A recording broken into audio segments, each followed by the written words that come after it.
as moedas espanholas, até a época das descobertas, tinha uma inscrição interessante. A Espanha era o país mais extremo na Europa, né? E a moeda tinha a seguinte inscrição.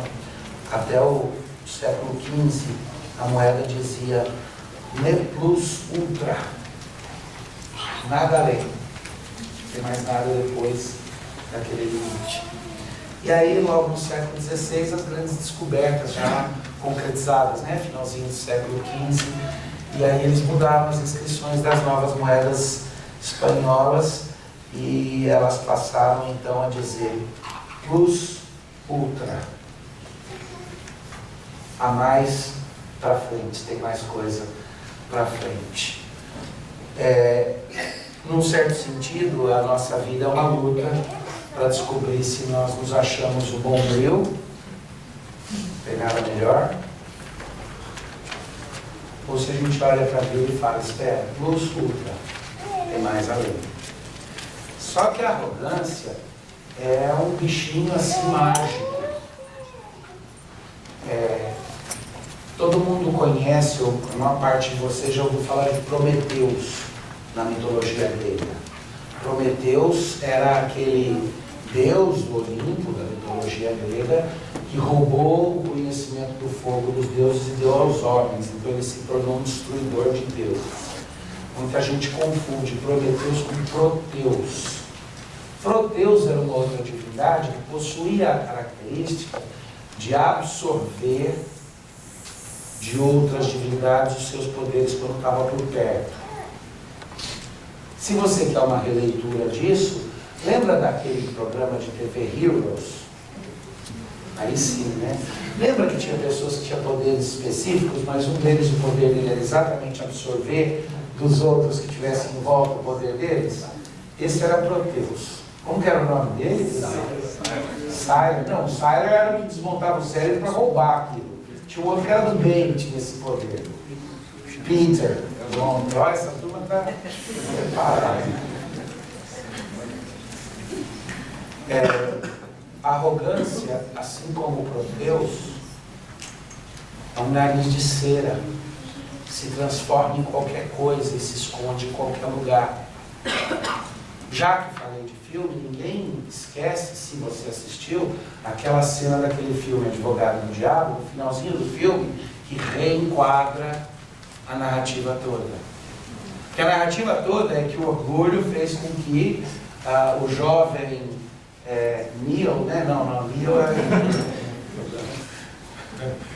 piadinha de coaches. Que o jovem advogado, o papel era do Keanu Reeves, o orgulho e a arrogância fazem com que ele venda a alma do diabo. Mas no final das contas, num ato de redenção, a história volta para o começo. E ele resolve que nunca na sua arrogância se corromperia daquele jeito de novo. E a mesma cena que acontece no banheiro de uma sala de tribunal, acontece de novo, mas dessa vez o diabo vai e faz a sua proposta em outros termos. Ele apela para outro tipo de orgulho, o orgulho de fazer o que é certo. E num certo sentido o filme diz, não tem jeito, espreme daqui, espreme dali, vai acabar igual. E de fato, a nossa prepotência, que seria cômica se não fosse tão ridícula, dá para fazer um monte de piada a respeito, igual aquela do guarda que eu contei para as crianças, mas ela é ridícula, na verdade. Ela é ridícula porque a gente vê aquela cena que a única coisa que me vem na cabeça é o paraibano muito macho que comprou um Fusquinha novo para ele, que é um Fusquinha 76. Mas ele vem descendo assim, numa ribanceira, e do outro lado tem outra ribanceira. Ele vai chegar no vale tem uma ponte pequena, estreita. E aí o colega dele fala, oxe cabra, olha a Jamanta. Ele pisa mais no acelerador. Olha a Jamanta, rapaz. Ele pisa mais no acelerador. Olha a Jamanta. Fala, Jamanta, que se lasque. Essa prepotência e arrogância. A Bíblia fala que ela é o nosso fim. Até aí tudo bem. Agora se prepara para um pouco de soco no estômago. Para mim sempre é, quando eu leio essa passagem. É a nossa ansiedade, a nossa preocupação e os nossos esforços para planejar as coisas acreditando que nós temos controle. É o nosso falso senso de controle das coisas, que é uma tremenda e ridícula prepotência, uma triste prepotência que nos leva sempre à ruína. E o único antídoto que existe para ela é descobrir o que significa confiar na misericórdia e na bondade do nosso Senhor, porque isso planta sementes eternas. Agora eu vou precisar redefinir alguns conceitos aqui. Então, antes mesmo de ler a passagem, eu quero que vocês me acompanhem no seguinte. Em primeiro lugar, toda ideia de que eu controlo uma situação não se mostra somente quando eu ajo ou falo para os outros que eu tenho controle. E na passagem que eu vou ler, Tiago começa dizendo assim, não vira e fala, amanhã eu vou fazer isso, fazer aquilo, vou fazer aquilo, porque você não tem esse controle todo. Não está falando contra fazer planos, está achando contra achar que os nossos planos são finais. Não entender que todos os nossos planos são penúltimos. Sempre penúltimos. Mas é mais que isso. A arrogância, a ansiedade dificilmente é visto como arrogância.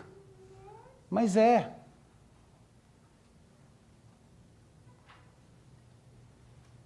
Eu vou explicar.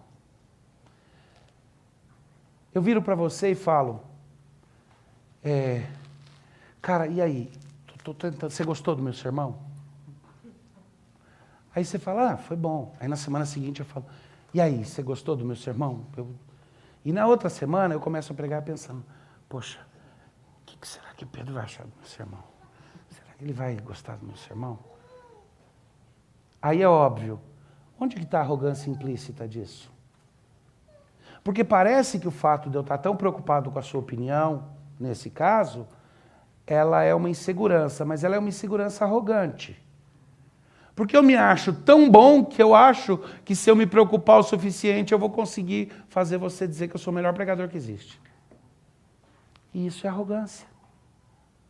A ansiedade é sempre um sentimento que só existe onde eu acho que a minha preocupação resolve, atenua ou muda alguma coisa no resultado final. E a gente não pensa em ansiedade nesse sentido. A gente pensa que a ansiedade, ela é uma fraqueza. Para alguns, uma fraqueza a ser resolvida quimicamente. Toma um ansiolítico.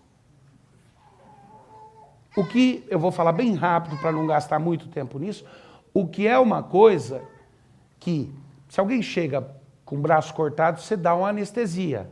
Mas você não trata um tumor no braço dando anestesia, porque isso daí só piora. Tá? Então a discussão não é se pode ou não pode tomar o primeiro ansiolítico quando precisar. A pergunta é o que acontece no segundo, no terceiro e no final. Por quê? Porque algumas pessoas vão tratar desse jeito. Isso é uma lobotomia química. Se você virar para mim e falar, eu ando muito ansiosa, eu falar, a Cláudia desenvolveu uma nova técnica, ela vai no seu cérebro e ela tira um pedacinho daquele cérebro, nunca mais na vida você tem ansiedade. Você topa? Não. Mas se eu virar e falar, tem um remedinho que neutraliza aquela área, a gente topa, porque a gente fala, depois dá para voltar atrás. Você não resolve a ansiedade assim. Mas outros querem resolver a ansiedade, por exemplo, controlando as coisas. Então, o primeiro passo é esse. A ansiedade, a ilusão de que eu controlo as coisas. E que fique bem claro, por que a ansiedade é o problema? Porque ela é uma ilusão, porque ela pressupõe que seria possível eu controlar. Tipo, eu estou ansioso porque eu não estou conseguindo, no meu trabalho, levar as coisas do jeito que eu queria. Mas se eu estou ansioso por isso, é porque eu acho que eu poderia. Tá? Eu não fico ansioso se eu vou conseguir nas Olimpíadas, no salto de vara, pular mais que 9 metros. Eu não tenho essa ansiedade. Para ter uma ansiedade, eu preciso achar que, de alguma forma, eu afeto aquilo. E a outra coisa é o que significa confiar na benignidade e na misericórdia do Senhor. Confiar na benignidade e na misericórdia do Senhor não é dizer, Senhor, eu sei que o Senhor pode, então dá um jeitinho. Confiar na benignidade e na misericórdia dele é dizer, Senhor, eu sei que o Senhor vai fazer o que for melhor. Então eu peço porque é o que me parece bom aos meus olhos, mas eu entrego a decisão final, se o Senhor vai me dar isso ou não, nas tuas mãos, porque o Senhor sabe melhor. Porque o Senhor sabe melhor que eu o que eu preciso. Isso é confiar na misericórdia e na benignidade dele. O certo é que nossa ansiedade, a nossa preocupação, todos esses esforços nossos, que são esforços para ganhar o mundo, são caracterizados biblicamente como uma arrogância, como uma prepotência, que não tem lugar na nossa vida. E o antídoto para isso, vamos ver o que Tiago fala. Deixa eu ler para vocês aqui.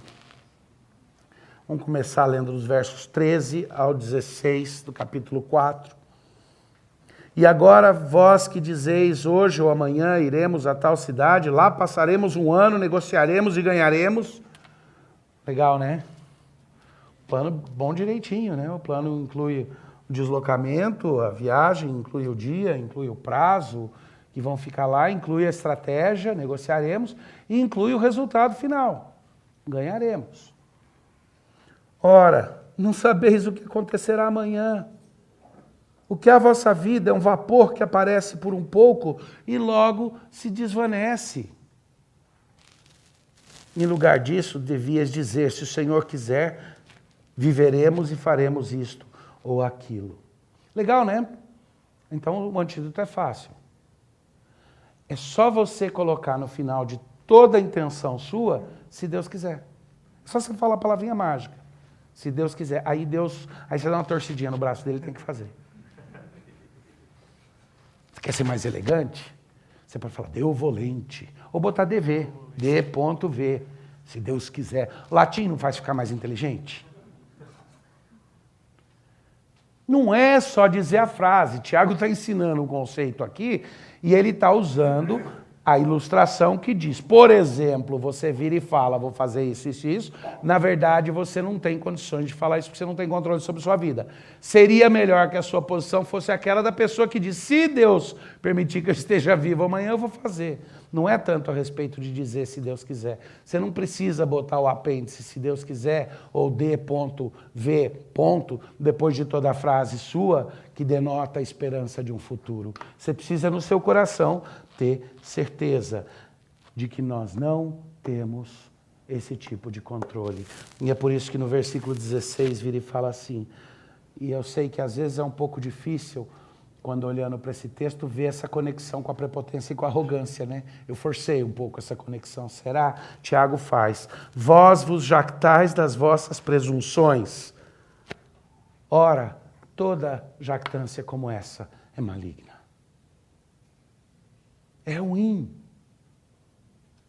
É câncer da alma. Toda presunção de que eu tenho controle das coisas é me armar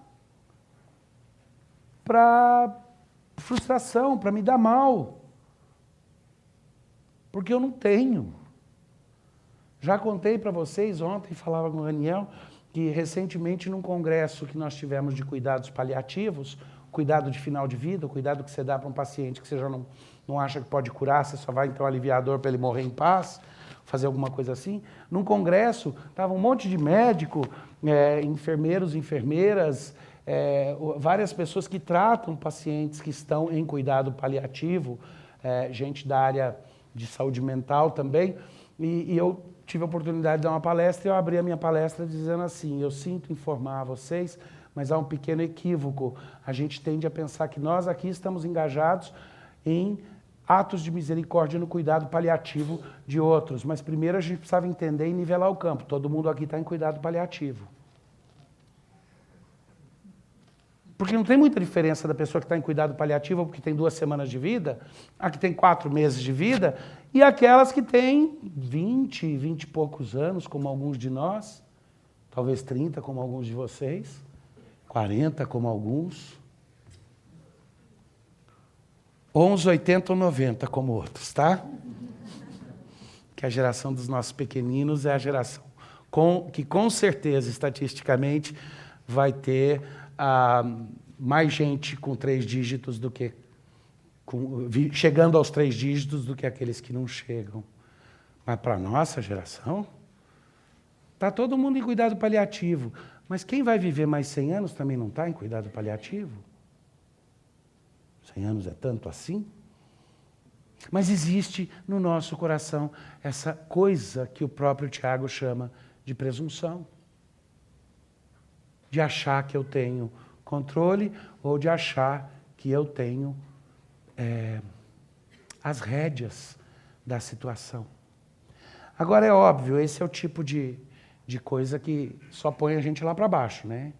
E é bom, porque o caminho para cima começa para baixo. Porque é preciso eu entender o que eu não sou antes de começar a descobrir o que eu sou e o que eu posso ser.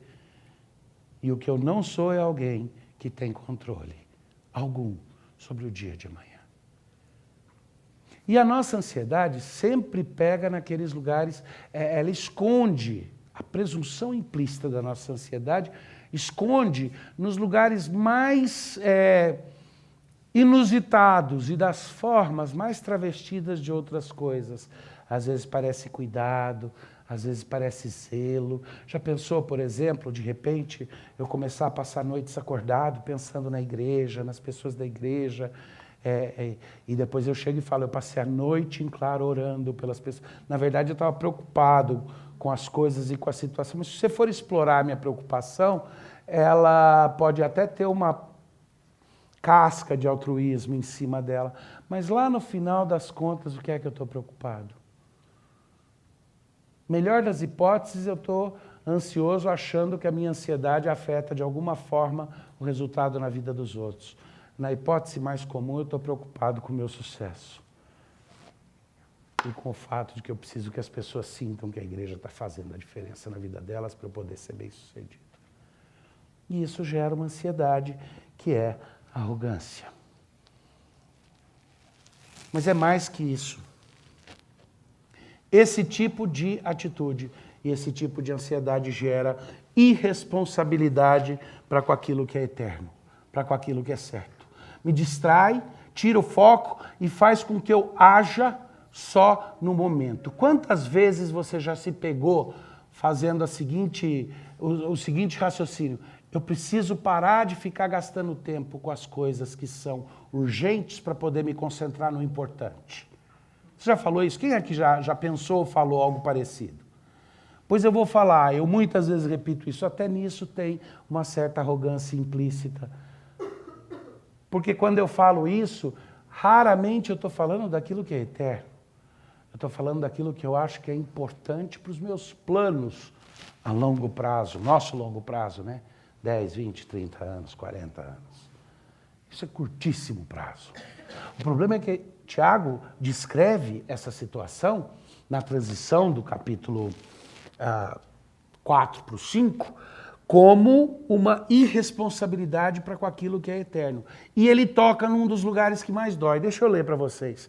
Aquele, pois, que sabe o bem que deve fazer, isso é a continuação, tá? Não viva essa presunção e arrogância de achar que tem controle. E aí ele continua. Aquele, pois, que sabe o bem que deve fazer e não faz, comete pecado. Agora, vocês ricos, chorem e pranteiem. Deixa rolar o rio de lágrimas, por causa das misérias que ainda vão vos sobrevir. As vossas riquezas estão apodrecidas, e as vossas vestes comidas de traça.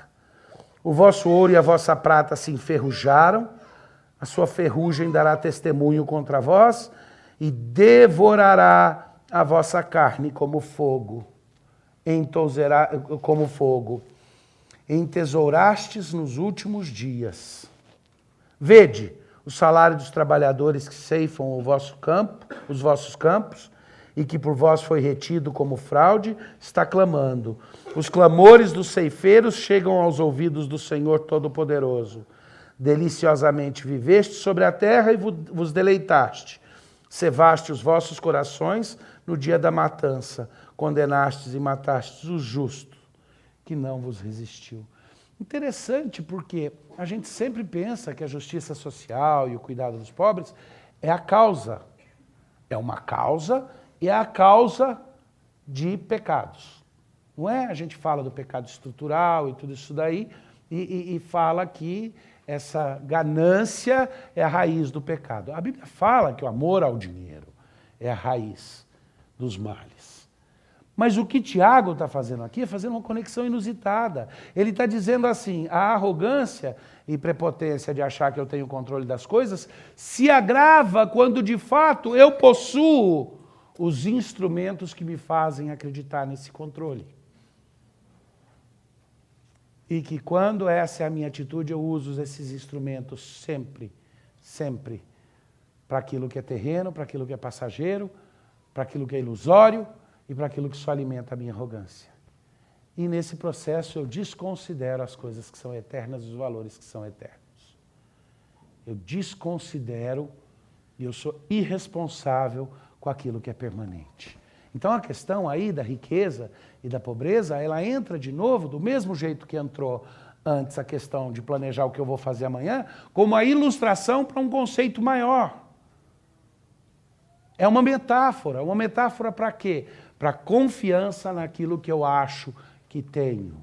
Tem várias coisas curiosas aí a respeito. Só para mencionar uma delas, grande parte de vocês que são casados tem aliança de ouro no dedo, né? Faz um favor para mim, olha para o ouro da sua aliança. Tem ferrugem? Tem ferrugem? Porque se tiver, não é ouro bom, certo? Já pensou nessa ironia aí? Ouro e prata que enferruja? Não é ouro e prata de verdade. Aliás, se as senhoras aqui são como minha esposa, se você compra um brinco e esse brinco começa a enferrujar ou deteriorar o material, você fica furiosa, dizendo, me enganaram, não era ouro, era só um banho de gato. Mas a questão aqui das riquezas, ela entra não como o todo da questão, mas como um foco e uma porta de entrada para algo mais profundo. Para a confiança que a gente tem nas coisas. E ela nos afasta dos projetos e dos planos de Deus. Recentemente participei de um debate sobre política, sobre fé e política. E nesse debate um irmão que é querido e que é respeitado, ele defendeu uma certa posição e depois coube, com muito cuidado e carinho, porque eu era o anfitrião, debater e ir contra aquela posição. E ele afirmou categoricamente, num dado momento, ele disse, todo cristão deveria ser de esquerda. Aliás, é pecado um cristão não ser de esquerda. Eu sou de esquerda porque sou cristão. E aí a explicação dele, porque Jesus sempre esteve ao lado dos pobres. E a minha resposta, quando eu comecei a minha fala, foi, de fato, Jesus sempre esteve ao lado dos pobres de espírito. Porque se ele discerne e faz a diferença de pobre e rico pelo dinheiro que tem, já não está raciocinando como cristão. Porque um cristão vai dizer que a riqueza ou a pobreza são coisas do coração. E a definição bíblica daqueles que são pobres de espírito e são abençoados são aqueles que acreditam que não é deles que vem, que eles não têm nada deles mesmos. E esses, se forem ricos, vão saber que suas riquezas não lhe pertencem, pertencem antes a Deus. E se forem pobres, não vão amaldiçoar os outros e nem a Deus, porque vão saber que Deus ainda pode trazer riquezas a um coração. Isso é ser humilde de espírito, pobre de coração. E Tiago aqui está falando disso. Mas se a gente vive essa prepotente ilusão de que pode alguma coisa, de que controla alguma coisa, isso gera uma arrogância em relação a Deus e em relação aos outros. E impede um relacionamento. Impede a sinceridade no relacionamento com Deus. E, portanto, impede o descanso e a confiança. O que é a coisa mais gostosa da gente ter uma esposa que ama? É saber que a gente chega em casa e diz, aqui eu confio, aqui eu descanso, aqui não tem máscara. Então não tem nada que eu vá Quando a gente chega em casa e a gente está assim, passou um dia ruim, preocupado com alguma coisa, e a gente pode olhar para a esposa da gente e falar, eu estou chateado, estou com o coração doído. E a gente tem coragem de falar o que não admitiria para os outros, porque confia. A gente experimenta isso. Essa confiança, ela vem quando a gente abre mão do pretenso controle. Abre mão da farsa de que a gente segura alguma coisa na mão. Deixa eu ilustrar isso para vocês, repetindo uma coisa que eu vi meu pai fazer ainda menininho e que me impressionou. Estende a sua mão assim. Vai botando lá dentro, imaginariamente, as coisas que você controla. Ou que você acha que deve controlar ou precisa. As coisas que te geram ansiedade, tudo que você gostaria de segurar firme. O que é? O medo de perder um cônjuge? Filhos? O medo de passar aperto, de passar vergonha? Põe isso daí, aquilo que você precisa segurar. Aquilo que vai doer mais se você perder o controle. Aí fecha a mão. Segura bem. Aperta, que senão alguém vai tirar. Espreme, segura. Não dá. Agora faz assim, diz Deus. Acabou. Não tem fingimento aqui, não tem. Eu sei o que é, reconheço, admito, mas eu me coloco nas tuas mãos. O que acontece quando a gente faz isso? Tiago vai continuar, ele diz assim, sede, pois, irmãos, pacientes até a vinda do Senhor, vendo que o lavrador espera o precioso fruto da terra, aguardando-o com paciência, até receber as primeiras e últimas chuvas. E olha que lindo, quando eu abro mão desse pretenso controle, a primeira coisa que Deus coloca no lugar é a paciência de alguém que diz assim como um lavrador, depois de plantar, aguarda, com expectativa e com esperança as primeiras chuvas para ver brotar. Mas sabe que não tem nada que ele possa fazer para apressar aquilo. Tiago vira e fala, dessa mesma maneira a gente aprende a aguardar pacientemente, em confiança. Ele vai entrar nisso, ele vai desenvolver mais sobre a paciência. Ele vai até referir de volta a Jó e tudo, uma parte que não dá para eu cobrir hoje no sermão. Mas esse tema ele vai desenvolver mais. Mas o que ele está dizendo é simplesmente o seguinte, a esperança daquilo que Deus vai fazer nos move. Para colocar em termos teológicos, porque eu sei que vários de vocês gostam disso, é importante, vamos dizer assim, é meu lugar de origem, então é tranquilo, vamos colocar assim, aquilo que me move à frente deve sempre ser uma perspectiva escatológica. É isso que me leva à frente. A esperança do que Deus vai fazer, a confiança e o descanso no que Ele vai fazer. Que se coloca completamente em outro lugar em relação à esperança ou à afirmativa jactante, eu vou fazer. Lá do começo. A minha esperança é o que Deus vai fazer. É o grande dia do Senhor. Lembra semana passada o crescente sentimento de que o cativeiro nosso de 13 anos, de que essa situação toda ia chegar ao fim? Não foi dando um crescente sentimento de que estava chegando ao fim? Era iminente. Meu sermão da semana passada foi sobre o dia depois de amanhã, né? Foi sobre isso daí. Diga-se de passagem, eu estou repetindo a pregação hoje ocupando o púlpito, porque o doutor Heber está adoentado, não pôde vir. Então, de última hora, a gente combinou que eu faria. Essa esperança do que vem para frente e esse sentimento de que alguma coisa está passando, precisava ser como nós vivemos nossa vida.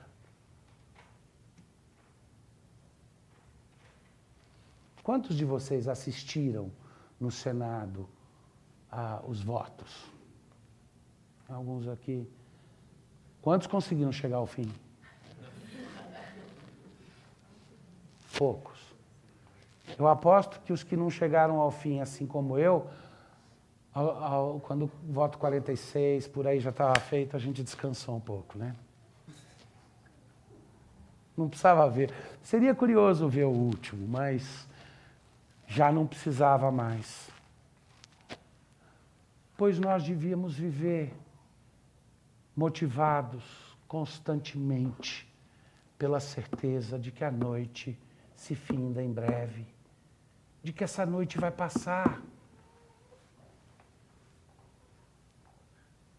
Permitam-me estender a analogia, de que essa noite teve seus momentos bons, de boa comida, de um vinho doce, de celebração, de dança.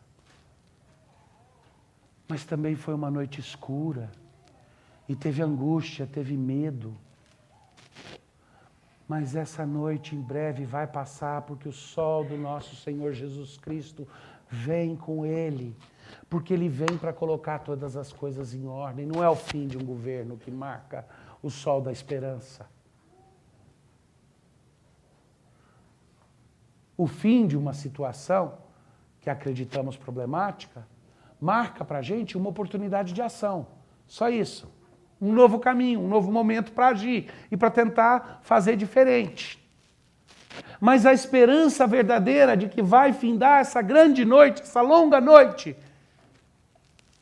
na qual, a despeito das coisas boas que Deus nos deu, apreciamos a vida, nos amamos, fizemos família, vemos os entes queridos morrer, mas no final das coisas e no cômputo final não é o suficiente.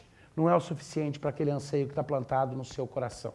Porque no seu coração está plantado uma semente de eternidade. Um desejo pela eternidade. Essa vida não basta. E isso é algo que toda a humanidade compartilha. A diferença é que quem conhece a Cristo sabe que a noite vai chegar ao fim. Quem não conhece a Cristo acha que o final da noite é o fechar dos olhos para sempre. Que o fim da noite da experiência na Terra é a noite eterna da inconsciência. O crente não. E é por isso que Tiago puxa para esse lado escatológico. Sede, pois, irmãos, pacientes até a vinda do Senhor. Vede que o lavrador espera o precioso fruto da terra, aguardando-o com paciência, até receber as primeiras e últimas chuvas. Sede vós também pacientes, e animai os vossos corações, porque a vinda do Senhor está próxima. Animai os vossos corações, porque a vinda do Senhor está próxima. E aí a gente vira e fala, poxa, mas isso daí foi escrito quase 2000 anos atrás. Não veio ainda. Será que vem? Será que... E mesmo se vier, não está tão próximo assim. Mas o que Tiago está ensinando, o que o Espírito Santo está ensinando através dele, é um modo de vida. É viver na expectativa da iminência da volta do meu Senhor. Porque sim, o cômputo geral das coisas é muito próximo. Ainda que Deus demore 10.000 anos para que se cumpra o retorno de Jesus Cristo. Para nós dois, 20, 30 anos pela frente. A esperança de ver os nossos filhos talvez trazerem para nós netos. Os meus vão antes dos seus, hein? Essa é a esperança. A esperança de ver a obra de Deus no nosso coração, no coração das pessoas que a gente ama. Mas a vinda do Senhor Jesus Cristo é iminente. E a vinda dele não é o fim, a vinda dele é o momento no qual essa noite acaba. Essa longa noite. Desde o dia em que nossos primeiros pais, em sua prepotência e arrogância, acharam que sabiam melhor o que fazer. Mas não é só isso. Porque se fosse só isso, seria só a esperança de algo no futuro que não faz diferença hoje e que sempre vai ser populada por aquela pequena dúvida. Mas e se? E se eu não fizer parte do grupo de eleitos? E se Jesus não voltar de verdade? E se? Tiago diz assim, irmãos, não vos queixem uns dos outros para que vocês não sejam julgados. O juiz está à porta. Irmãos, tomem como exemplo de sofrimento a paciência dos profetas que falaram em nome do Senhor. Irmãos, como sabeis, temos por bem-aventurados os que perseveram. Ouviste da paciência de Jó e viste o fim que o Senhor lhe deu. O Senhor é cheio de misericórdia e compaixão. Quando começa a conversa dizendo, sede pacientes, olha para os outros que sofreram mais, eu me arrepio. Eu me arrepio porque eu não sou Jó. Eu não sou como aqueles profetas que souberam o que é ser apedrejado em nome do Evangelho, perder família em nome do Evangelho. Eu sou mais fraquinho. Mas eu começo a entender qual foi a força deles quando ele conclui dizendo, eles souberam entender que Deus era compassivo e bom. Eu tenho ensinado isso há tanto tempo aqui na nossa igreja e antes, que existe uma grande diferença. Quando a gente fala em confiar em Deus, todo mundo pensa confiar que Ele pode, que Ele tem poder. Mas confiança em Deus é confiança na benignidade dEle, é confiar que Ele quer, o que é bom. Confiar que Ele tem poder, até o diabo confia. E treme. Diferente é confiar em Deus descansando na benignidade e na bondade dEle. É dizer que Deus é bom e que eu espero o bem dEle. E que Ele vai fazer o bem na minha vida. Há um trecho da Bíblia que é usado às vezes para suportar uma ideia que de fato está presente em outras passagens. A Bíblia fala que Deus controla todas as coisas, que até o perverso Ele criou para o dia da destruição. É difícil compreender ao todo o que isso significa. Eu não vou entrar nessa questão teológica aqui. Dá para olhar outros lugares onde eu entrei nisso daí. Se quiser, até mesmo em vídeo na internet. Mas eu vou dizer o seguinte.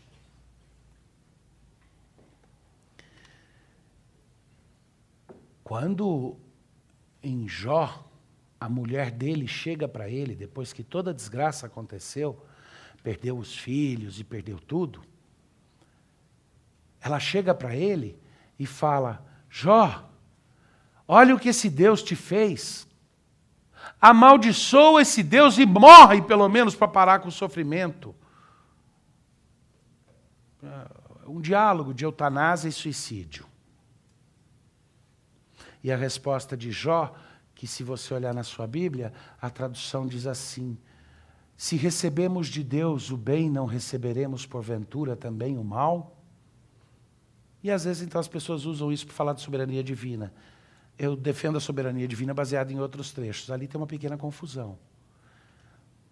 Para alguns de vocês que estudam teologia, eu sei que gostam de pelo menos uma dica de explicação, vai dar uma pesquisada como é que o mem interrogativo no hebraico é usado, porque muitas vezes ele não é interrogação, ele é uma afirmativa.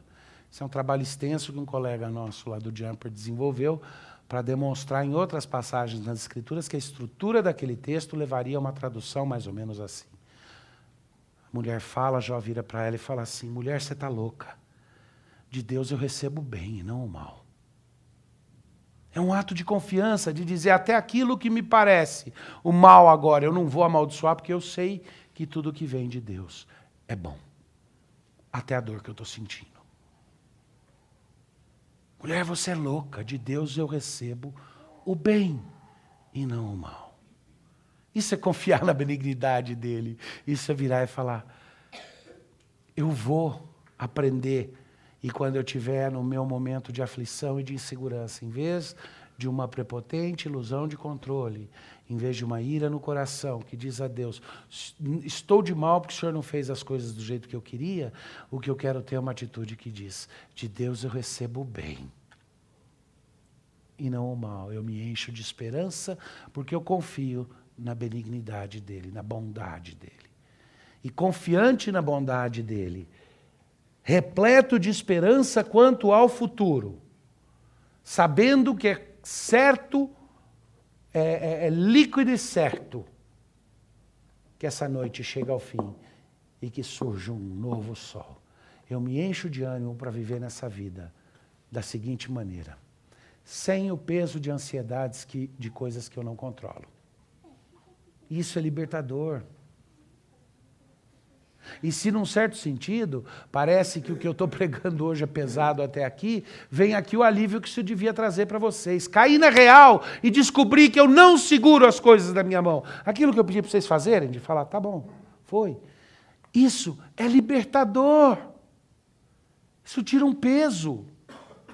Isso diz que eu posso enfrentar a vida de peito aberto, até nas dores.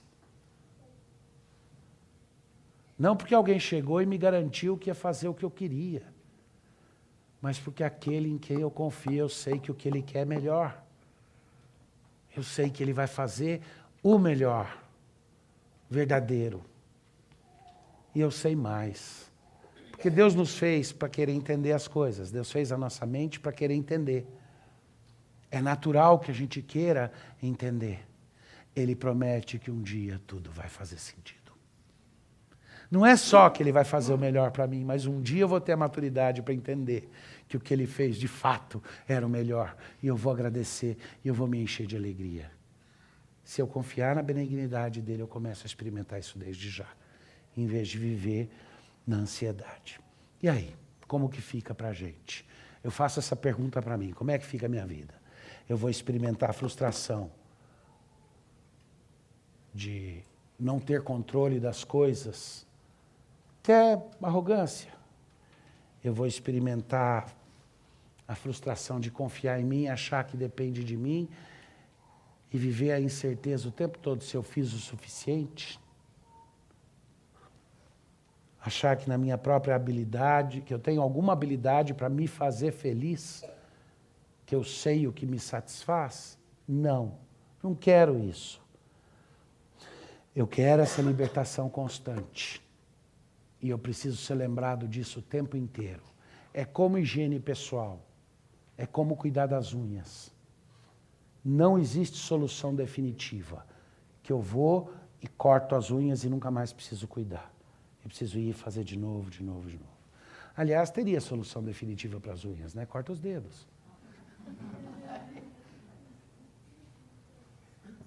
Do mesmo jeito, essa postura de vida, ela precisa ser revisitada e revisitada e revisitada. Quando estávamos começando essa igreja, eu preguei nessa passagem.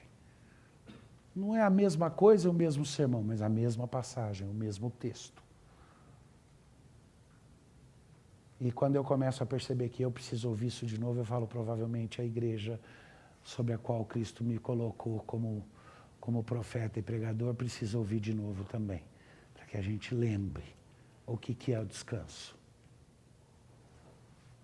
Porque o bom é que quando isso acontece, contrário de todas as outras formas que não são referentes a Deus, que as pessoas acham de alívio ou sublimação da ansiedade, essa é a única que tira a minha ansiedade e ato contínuo faz com que eu arregace a manga para trabalhar. E nós temos muito pela frente para fazer. E esse trabalho só vai ser bem feito na nossa igreja e na nossa sociedade. Agora eu estou falando também da nossa sociedade, do Brasil. Só vai ser bem feito se a gente arregaçar as mangas sem ansiedade. Mas confiando na benignidade de Deus e fazendo com alegria e com gozo aquilo que a gente sabe que vai produzir verdadeira transformação. Vamos orar. Dá, Senhor, que nós experimentemos em nossas vidas um descanso real, experimentemos a alegria real que vem de saber que o Senhor é bom, de crer que o Senhor é bom. Ajuda-nos a combater a prepotente arrogância que muitas vezes faz com que achemos que temos controle das coisas na nossa vida. E que essa presunção seja sempre destruída, para que haja em nós a luz do sol da esperança de que a noite finda e o dia vem. Em nome de Jesus. Amém.